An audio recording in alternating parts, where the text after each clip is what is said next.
हरि ओम।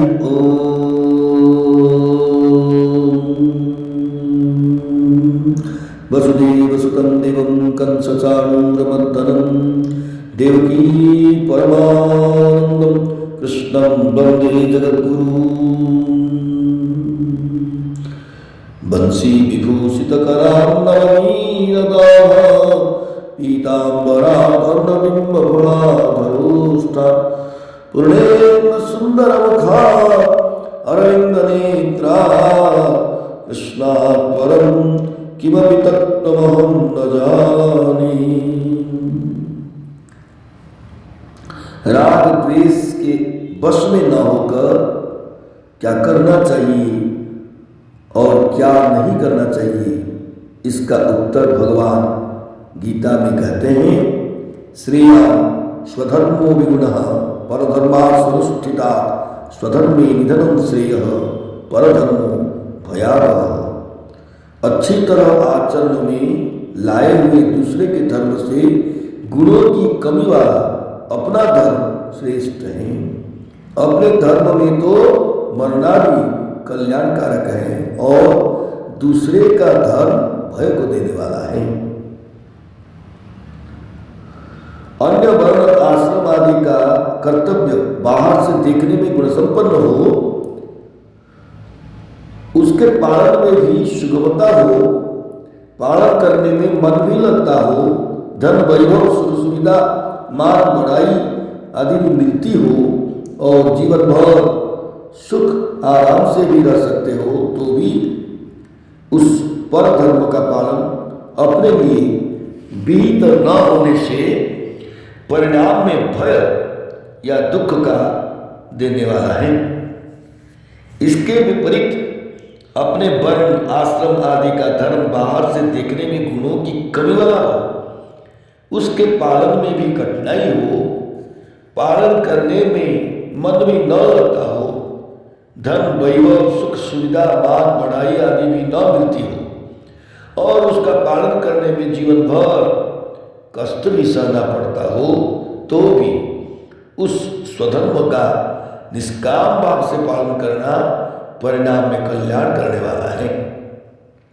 इसीलिए मनुष्य को किसी भी स्थिति में अपने धर्म का त्याग नहीं करना चाहिए।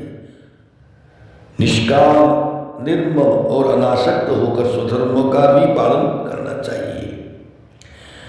मनुष्य के लिए स्वधर्म का पालन स्वाभाविक है, सहज भी है। मनुष्य का जन्म कर्म के अनुसार होता है और जन्म के अनुसार भगवान ने कर्म भी नियत किए हैं। अतः अपने अपने नियत कर्मों का पालन करने से मनुष्य कर्म बंधन से मुक्त हो जाता है, अर्थात उसका कल्याण हो जाता है। अतः दोषयुक्त दिखने पर भी नियत कर्म अर्थात स्वधर्म का त्याग नहीं करना चाहिए। अर्जुन युद्ध करने की अपेक्षा भिक्षा का अन्न खाकर जीवन निर्वाह करने को श्रेष्ठ समझते हैं, परंतु यहाँ भगवान अर्जुन को मानो यह समझाते हैं कि भिक्षा के अन्न से जीवन निर्वाह करना भिक्षु के लिए स्वधर्म होते हैं, तेरे लिए परधर्म है, क्योंकि तू गृहस्थ क्षत्रिय है, भिक्षुक नहीं। पहले अध्याय में भी जो अर्जुन ने कहा था कि युद्ध करने से पाप ही लगेगा, पाप मेवाश्रयेत स्वान त्वयिता आततायिन, तब भी भगवान ने कहा कि धर्म में युद्ध न करने से तू स्वधर्म और कीर्ति को खोकर पाप को प्राप्त होगा। फिर भगवान ने बताया कि जय पराजय लाभ हानि और सुख दुखों को समान समझकर युद्ध करने से अर्थात राग द्वेष रहित होकर अपने कर्तव्य का पालन करने से पाप नहीं लगता। स्वभाव नियत स्वधर्म रूप कर्तव्य को करता हुआ मनुष्य पाप को प्राप्त नहीं होता। तात्पर्य यह है कि स्वधर्म के पालन में राग द्वेष रहने से ही पाप लगता है, अन्यथा नहीं। राग द्वेष से रहित होकर स्वधर्म का भली भांति आचरण करने से समता का अनुभव होता है और समता का अनुभव होने पर दुखों का नाश हो जाता है। इसीलिए भगवान बार बार अर्जुन को राग द्वेष से रहित होकर युद्ध रूप स्वधर्म का पालन करने पर जोर देते हैं। भगवान अर्जुन को मानो यह समझाते हैं कि क्षत्रिय कुल में जन्म होने के कारण छात्र धर्म के नाते युद्ध करना तुम्हारा स्वधर्म है। अतः युद्ध में जय पराजय लाभ हानि और सुख दुखों को समान देखना है और युद्ध रूप क्रिया का संबंध अपने साथ नहीं है ऐसा समझकर केवल कर्मों की आसक्ति मिटाने के लिए कर्म करना है। शरीर इंद्रिया मन बुद्धि पदार्थ आदि अपनी कर्तव्य का पालन करने के लिए ही है। वर्ण आश्रम आदि के अनुसार अपने अपने कर्तव्य का निस्वार्थ भाव से पालन करना ही स्वधर्म है। आस्तिक जन जिसे धर्म कहते हैं उसी का नाम कर्तव्य है। स्वधर्म का पालन करना अथवा अपने कर्तव्य का पालन करना एक ही बात है। कर्तव्य उसे कहते हैं जिसको सुगमतापूर्वक कर सकते हो, जो अवश्य करने योग्य है और जिसको करने पर प्राप्तव्य की प्राप्ति अवश्य होती है। धर्म का पालन करना सुगम होता है क्योंकि वह कर्तव्य होता है। यह नियम है कि केवल अपने धर्म का ठीक ठीक पालन करने से मनुष्य को वैराग्य हो जाता है।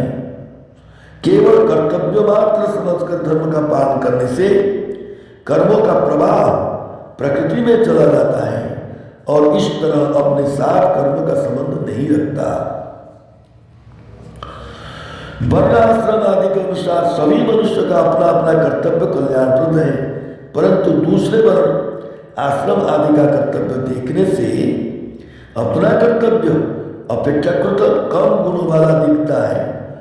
जैसे ब्राह्मण के कर्तव्य अर्थात सम दम तप क्षमा आदि को उसकी अपेक्षा क्षत्रिय का कर्तव्य युद्ध करना आदि में अहिंसादि गुणों को कमी दिखती है।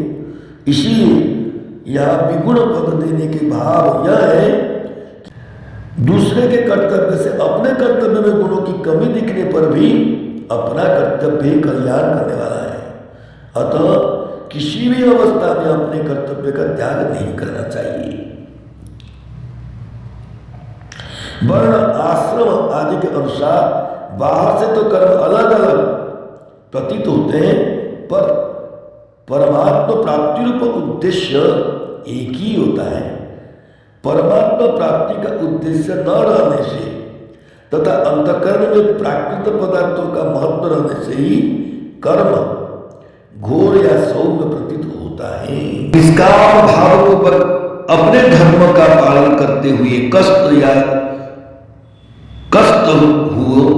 या मृत्यु तक भी हो जाए तो भी उससे लोक में प्रशंसा और परलोक में कल्याण ही होता है। स्वधर्म का पालन करने वाले मनुष्य की दृष्टि धर्म पर रहती है।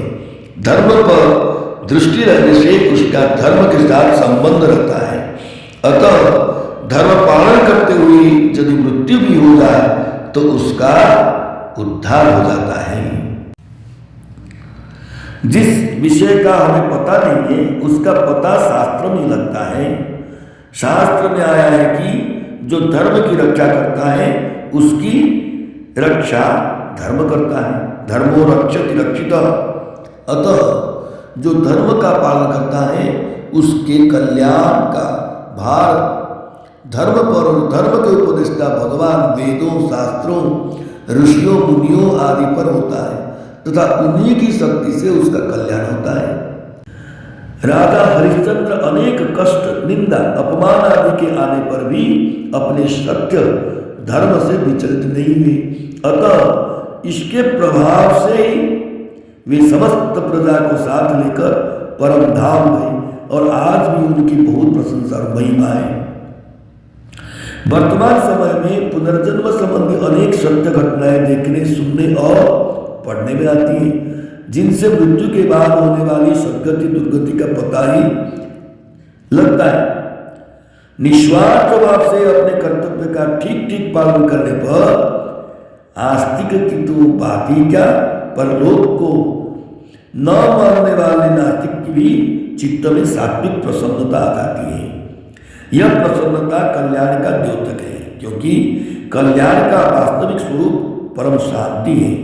अतः अपने अनुभव से भी सिद्ध होता है कि अकर्तव्य का सर्वदा त्याग करके कर्तव्य का पालन करने से कल्याण होता है। जय श्री कृष्ण। श्री कृष्ण गोविंद हरे मुरारी, हे नाथ नारायण वासुदेव। श्री कृष्ण गोविंद हरे मुरारी, हे नाथ नारायण वासुदेव।